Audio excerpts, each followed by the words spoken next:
My guest this weekend is a giant in the world of investing. Ray Dalio is the founder and co-chairman of Bridgewater Associates, which with over 40 years has become the largest and best performing hedge fund. Bridgewater manages $160 billion in global assets. Ray is also a best-selling author. His latest book, Principles for Navigating Big Debt Crises, is an innovative look into how policy leaders should think about preventing the next financial crisis. Ray, it's great to have you on the program this weekend. Thank you for having me. Thank you so much for joining us. And I want to mention that I know your book is available on Amazon, but it is actually free if you want to download it on principles.com, Big Debt Crises. This is a subject that people usually don't talk about a lot. In fact, even though we have $21 trillion in debt, you're not really hearing worries from the leadership right now. Would you agree with that? Yeah, I mean, and that's normal too, right? I mean, the usual way it happens is in bubbles. Everybody's thinking the opposite, and bubbles happen just before busts. I mean, the same thing happens over and over again. Tell me about, I want to look at this historical way you have in terms of debt crisis, but first let's stay on the global story today. What do you think is most important in terms of driving these markets? And I know these are cycles, they happen over and over again, but once again, we've got worries about growth, we've got worries about trade and tariffs. Your thoughts on what's most important in terms of market direction? Well, of course, the cycle where we are in tightening of interest rates, where we are in terms of monetary policy, the pricing of assets, right? So what we had was let's go back just a moment. We went back in 2008, 2009 financial crisis. What we did is we hit zero interest rates in a debt crisis, much like 1929 to 32, zero interest rates. When you hit zero interest rates, central banks have to print money and buy financial assets. So they bought $15 trillion of financial assets, pushed financial assets up, pushed credit out into the system, and the economy grew. And here we are. Now we're in the late part of the cycle. That later part of the cycle, when you have to put on the brakes because unemployment gets lower and so on, it means that they tighten monetary policy. So the tightness of monetary policy, together with what we had was a big fiscal stimulation in the form of not only the corporate taxes, but other forms of fiscal stimulation when there's a capacity constraint.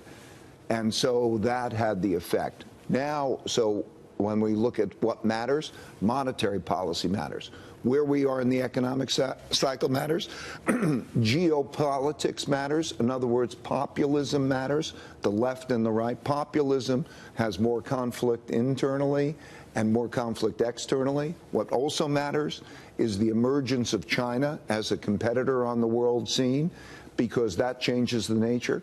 So those are the things that matter. Let me ask you about monetary policy. What's your take in terms of the lag effect it takes to actually have an impact on assets? We've seen the Federal Reserve now raise interest rates 3 times this year. We're expecting the Fed to continue to tighten. But then also that's that balance sheet that you just mentioned. Mm-hmm. The fact that the Fed has to unwind $5 trillion of its, or $4 trillion in this balance sheet. Is that going to constitute a pressure? Do you think, is that another form of tightening? It is. It's of course another form. It's the selling of assets. Right. If QE supports assets, reverse QE is a negative for assets. So the pace at which they'll do that will be very important.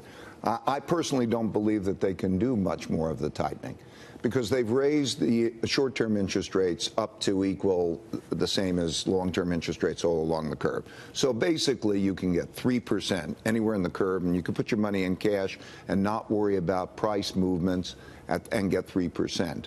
Now, when you look at the returns of equities, expected returns of equities from these prices, it's not going to be that much more than 3%. It has more risk in it. You just said you don't think that the Fed is going to be able to tighten much more. Are you saying that you don't think the Fed's going to be raising rates consistently next year? No, I don't think the Fed will be consistently raising rates next year. What do you think?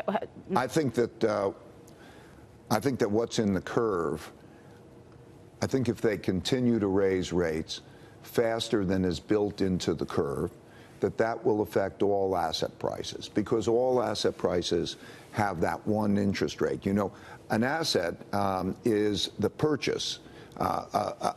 It's the present value of a cash flow. When you buy an asset, you pay a lump sum payment for future cash flows, and there's a discount rate.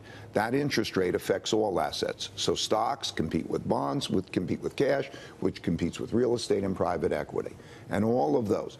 You raise the interest rate faster than is built into the existing expectation in the curve, and that has a negative effect on asset prices.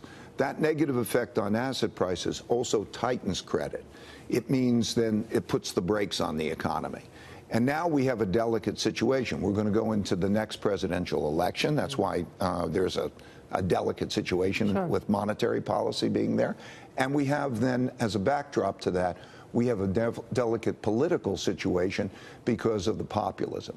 In addition, the Federal Reserve and other central banks' capacity to stimulate is less. So if the economy goes down, you'll have political implications, you'll have social implications because the rich and the poor, the left and the right will be more challenged, and you're going to have an issue of whether monetary policy is going to be effective. So this is not a widely held view that the Federal Reserve is not going to be able to raise rates as much as some people thought next year. It's not a widely held view. That's what makes a market. Yeah, you're right. But I think if people start recognizing that they're going to have a barrier to continue this rate-rising environment, I would imagine that's going to be a big upside surprise. Well, I think that's what we saw this weekend. I think you saw a bit of a realization of that by in the comment by Powell. Jay Powell, yeah. Mm-hmm. In other words, you saw a shift, and you saw the markets react to that shift. That shift was, oh, we're getting very close to the neutral rate. Okay, that tone has changed relative to what it was not long before that.